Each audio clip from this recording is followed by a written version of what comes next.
ಪೂಜೆ ಮಾಡಕತ್ತಾನಂತ ಹೊರಗೆ ಕೊಡ್ಬೇಕಂದ್ರಾಗ ಆ ಕೈ ಮತ್ತೆ ಹನುಮಪ್ಪನ ಮ್ಯಾಗ ಹೋಗಿರ್ತದ. ಅಲ್ಲಿಂದ ಮತ್ತೆ ದ್ಯಾಮೋನ್ ಮ್ಯಾಗ ಬರ್ತೈತಿ, ಗಣಪನ ಮ್ಯಾಗ ಬರ್ತೈತಿ, ಎಲ್ಲೆಲ್ಲೇ ಹೋಗ್ತದ ಅವರೆಲ್ಲರೂ ಎಲ್ಲಿ ಕೂಡ ಈಟೆ ಮಾಡತ್ತಾನಂತ ಕುಂತ. ಈಗ ಎಲ್ಲ ದೇವರಿಗೆ ಪೂಜೆ ಮಾಡ್ಕೊತ ಕುಂತಿದ್ದ.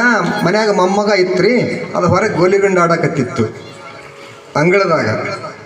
ನಮ್ಮ ಅಜ್ಜ ಎಟ್ಟತ್ ಮಾಡ್ತಾನೆ ಪೂಜೆ ಅಂತ ತಿಳ್ಕೊಂಡ್ಕೇರಿ ಅವ ಒಂದು ಸಣ್ಣದೊಂದು ಕುರಿಪಿ ತೊಗೊಂಡು ಕೇರಿ ತೆಗ್ಗಡ್ಡಕತ್ತಿದ್ದ.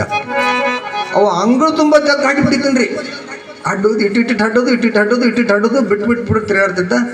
2 ತಾಸಿನ ಮ್ಯಾಗ ಅಪ್ಪಂದು ಪೂಜೆ ಮುಗಿತ್ರಿ. ಮುಗೋದಕ್ಕೇರಿ ಉದಿನ ಕಡ್ಡಿ ತೊಗೊಂಡ್ಕೆ ಹೊರಗೆ ಬಂದು ಬಾಗಿಲಿಗೆ ಒಂದು ಜರ ಸೂರ್ಯಾಗ ಒಂದು ಜರ ಬೆಳಿಗ್ಬೇಕ್ರಿ. ಹಿಂದೆಡೆ ಸೂರ್ಯ ನೆನಪಾತನ್ರಿ, ಮೊದಲು ನೆನಪ ಆಗಲ್ಲ. ಅವ ಇರ್ಲಿಕ್ಕಂದ್ರೆ ನಾ ಹೇಳತ್ತಿದ್ದಿಲ್ಲ. ಬೆಳಗಾಕತ್ತ ಬರ್ತಾನ, ನೋಡ್ತಾನೆ ಅಂಗಳದಾಗ ಮೊಮ್ಮಗ ಹಡ್ಕೊತ ಕುಂತಿರ್ತೈತಿ.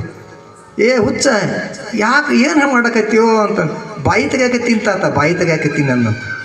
ಏಸ್ ತೆಗದಿಯಲ್ಲೋ ಅನ್ನಂತ.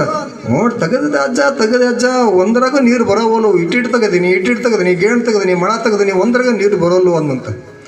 ಹೊಚ್ಚೊಳೆ ಮಗನೇ ಅನ್ನಂತ. ಯಾಕಜ್ಜ?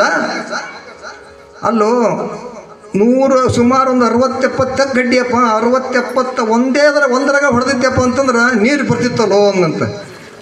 ಏ ಅಜ್ಜ, ಮತ್ತೆ ನೀನು ಒಂದೇ ದೇವ್ರನ್ನ ಪೂಜೆ ಮಾಡಿದ್ದೆ ಅಂದ್ರೆ ಇಟತಿಗೆ ನಮಗೆ ಉದ್ಧಾರ ಆಗಿಬಿಡ್ತಿದ್ದೇವಲ್ಲ.